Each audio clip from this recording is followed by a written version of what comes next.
not leaving, are you? Yes, buddy. I'm afraid there's really nothing left to keep me here. What about the school? What about all the friends you've made? I shall miss them all very dearly. But I cannot stay another day. It is far too painful for me. But you can't go until... Until what? You can't go until you've said your goodbyes to Clint. We have already said our goodbyes. You're not still mad at him for going off with his wife, are you?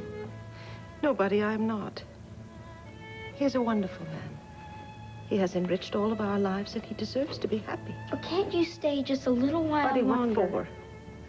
It is quite apparent to me now that I was simply meant to live a life alone without the comfort of family. And I do think it best that I move on and begin to put that life in order. Buddy, please. I am taking the next stagecoach to St. Louis. That is final.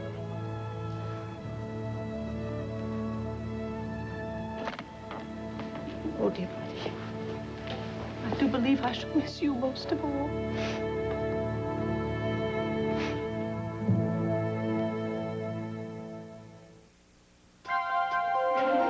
Here's what to do when you don't find the rainbows in this time. Here's where you go when it looks like the rain won't end. Don't cry.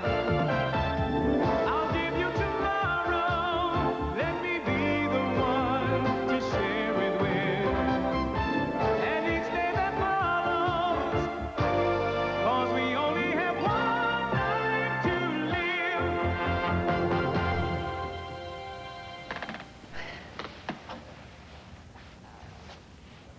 Thank you very much for agreeing to see me. I realize this must be really hard for you.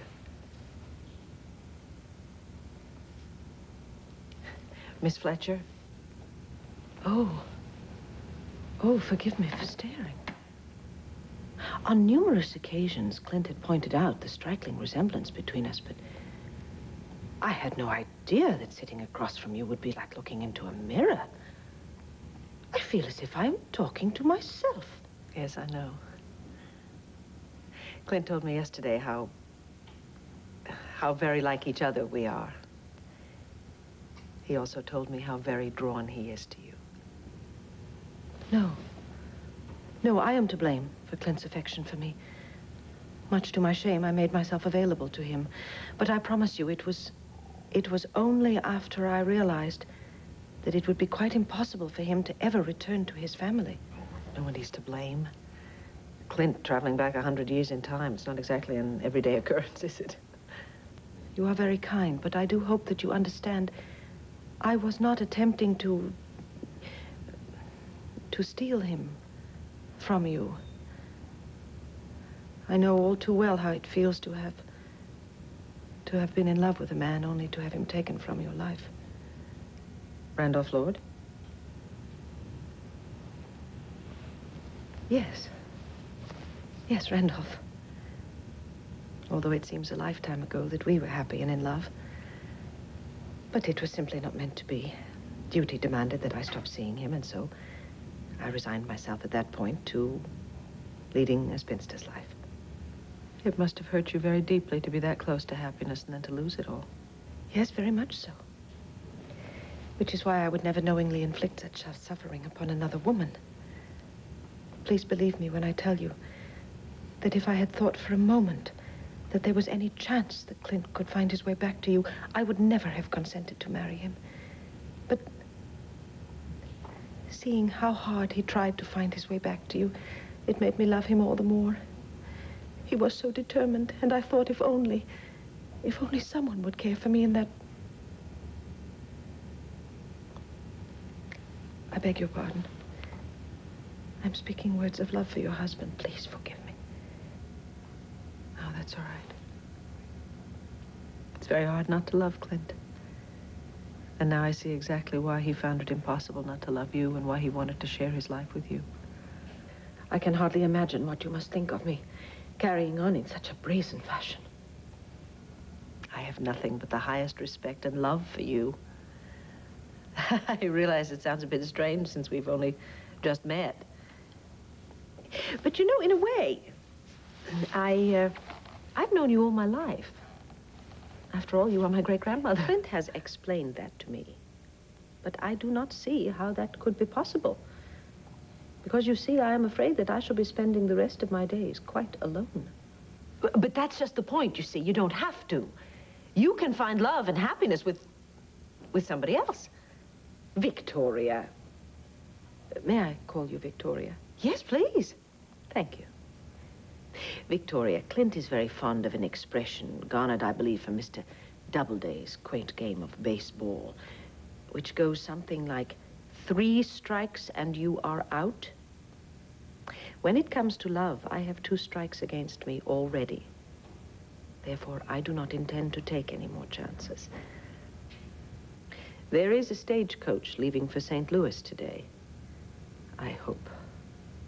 And I shall be on it. If I am fortunate, then my teaching position will still be available to me.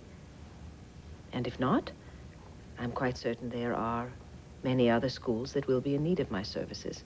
No, no, no, you can't go to St. Louis. I mean, that is really not what destiny has in store for you. Now, there is that word again, destiny. My dear girl, we make our own destiny, and I am afraid that mine is in St. Louis. Look, Miss Fletcher, Ginny, please. Clint and I can go back to the future, but only after we help you set your life straight here in Buchanan City. Now I know with certainty that you are indeed Clint's wife. You, as well as he, have a penchant for keeping me here in this town. But that's because here, we can get you back together again with Randolph Lord. Clint has already attempted that, with disastrous results. Besides, Randolph is miles away, and I'm quite certain that he no longer cares for me. But if he does, and if we can get him here, wouldn't you at least agree to let Clint and me find a way to get you to see him again? To what end?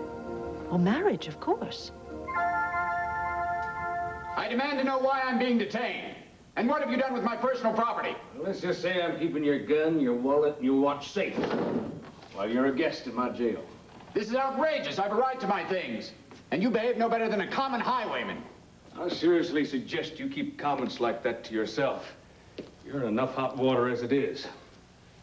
Why? What have I done? What am I being charged with? Mr. Lord, you may be a highfalutin railroad owner, but around here, folks don't take kindly to varmints who skip town without paying their hotel bills. This is ludicrous. I always pay my bills. I'm being falsely accused. I'm sure the circuit judge will be more than happy to hear your side of the story. And when will that be? Oh, you should be swinging through in another month or so. What? I've a railroad to run. I can't spend my time in this filthy jail. Hey, I washed down that cell last winter. I demand to be released. Due time, Mr. Lord. In due time. Really, Victoria, you amaze me. How can you possibly speak of marriage? Randolph and I have not spoken one word to each other since our days in San Francisco. Well, you can just leave that part of it to us. All you really have to do is go along with our plan. Plan? I should have known. Clint is quite fond of plans. Manipulating other people's emotions is not proper. In the end, everyone involved is hurt. Not this time, I promise. I think you two should talk alone.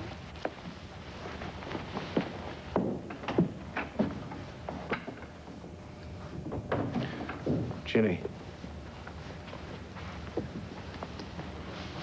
Ginny, you have to believe that I never meant to hurt you. I do realize that. You are too fine a man to ever intentionally cause pain to anyone. However, and unfortunately, sometimes pain is inevitable, especially in matters of the heart. I'm sorry. I'm so sorry. If I had thought that there was the slightest chance of my ever getting back home, I wouldn't have asked you to marry me. How very strange. I just said the exact same thing to Victoria. But be that as it may, Providence has seen fit to reunite you with your wife. And therefore I must resolve myself to putting all this behind me and going on with my life. Just don't close yourself off from the rest of the world again. Ginny, you're a warm and loving woman. And there's absolutely no reason for you to live your life alone. Please, Clint. I truly am perfectly capable of taking care of myself and doing what is right for me. Ginny, listen to me. Virginia Fletcher and Randolph Lord are destined for each other. Really, you're going to get married, you're going to have lots of children, you're going to live a long and happy life together. Isn't that what you want? More than anything. But not by tricking Randolph into it. All I'm asking is that you talk to him. Ginny, it's your one chance for happiness. What would you have me do? Would you have me saddle up your Maisie and ride out into the sunset looking for him? Well, you don't have to do that. I mean, he's right here in Buchanan City. What? Where? He's in jail. In jail? Randolph? Oh, whatever for? Well, it was only the way I could figure to keep him in one place long enough for you to get a chance to talk to him. This is outrageous. You cannot put a man of Randolph's position and sensibilities in jail. You must do something about this immediately. Well, why don't you go talk to him? Me? Yeah. Good heavens, what would I say to him? Well, for one thing, you could get him out of jail. Oh, I see. This is all a part of your plan, is it? Sorta. I will have no part of this. Ginny, listen to me.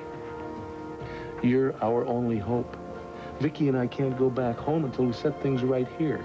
Now, I know this sounds a little crazy, but if you'll go along with this, I guarantee you'll have all the love and happiness you can handle. Just trust me. Trust me. You've got everything to gain, and I promise you, no one will get hurt. How do I know that this little scheme of yours will work? You want proof? I'll get you proof.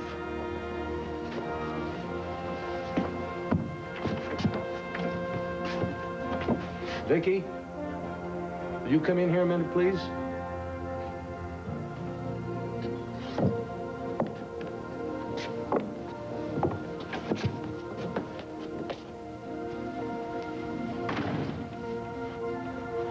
This is all the proof you should need.